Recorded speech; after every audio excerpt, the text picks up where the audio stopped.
I've been playing the Bioshock games and listening to audio diaries from particularly 2 to develop some theories that came into my head. As I went about doing that, I began to notice something that I would not realize if I had not invested myself into the Bioshock lore. Particularly, I've been noticing how some characters in one game mirror the ones in Bioshock Infinite, as well as contrast within their stories. Which sound odd, I know, since Bioshock 2 was made before Infinite. I don't think it was intentional, but it is fascinating to discover.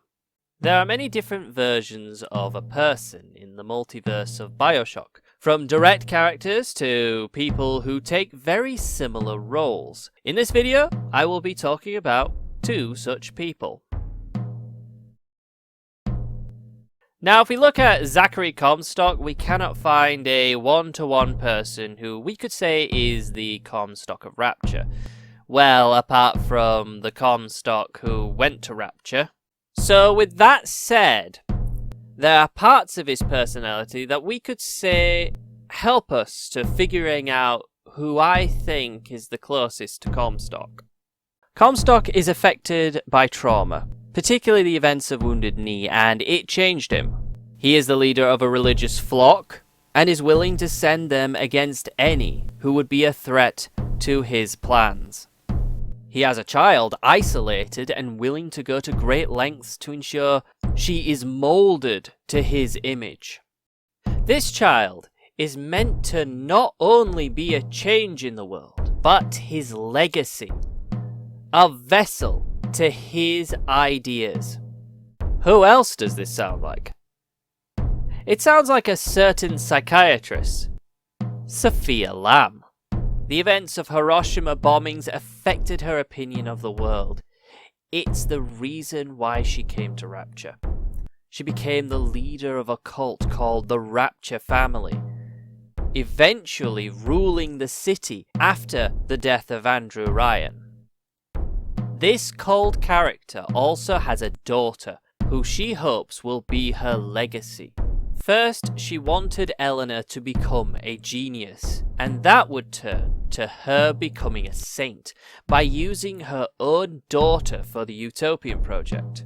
Zachary and Sophia are very different characters, but follow a similar role, just like how Jeremiah Fink acts more or less as Columbia's Dr. Suchong. In a way, she plays a role of being the Comstock of Rapture. Her cruelty and her desire for a legacy is an example of that. It mirrors Comstock's desire for a child to ensure Columbia's survival and his own legacy. He took a child from another version of himself because he was sterile. They are also conduits of their own ideology. Both don't see themselves as terrible people, despite their actions saying otherwise. Eleanor and Elizabeth also share similar experiences, along with contrasting ones. Both are isolated from everyone. Both, in some way, refuse to be moulded by their families. One wants to go to the surface and one wants to go to Paris. And they both have a guardian. For Eleanor, it is her big daddy father, Subject Delta. And for Elizabeth, it is the Songbird. This is also where their stories differ in a major way. Subject Delta dies after an ambush orchestrated by Sophia Lamb, only for him to come back 10 years later. When he comes back, he ends up to have more free will than a usual Big Daddy. With Songbird, he has no free will, and never regains it. He's more or less a Big Daddy that can fly, and is controlled by an instrument. Even though he deeply cares for Elizabeth, Songbird keeps her in that tower, either unable to understand, or incapable of doing anything about it. Delta contrasts him due to his freedom. He was able to make choices. He was more independent than Songbird. He became more man than monster. Which makes you wonder, what would have happened if Songbird had that independence, that free will? I personally think that he would have gotten Elizabeth out of that tower.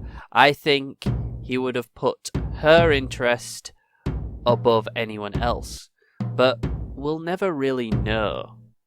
Which brings me to the bigger contrast of the two characters. While Elizabeth first considers Songbird to be her friend, as the years went on, she would grow to hate him due to the fact that what he was created to do, what he was created to be.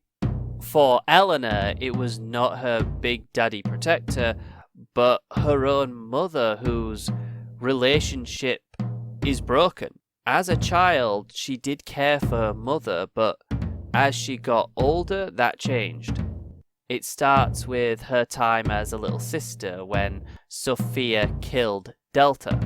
Then during Sophia's rule in Rapture, she grows more fanatical and unhinged. Lamb's desire to create her living saint, which goes to the point of pushing her own daughter into these experiments. That is what shatters Eleanor's relationship with her mother.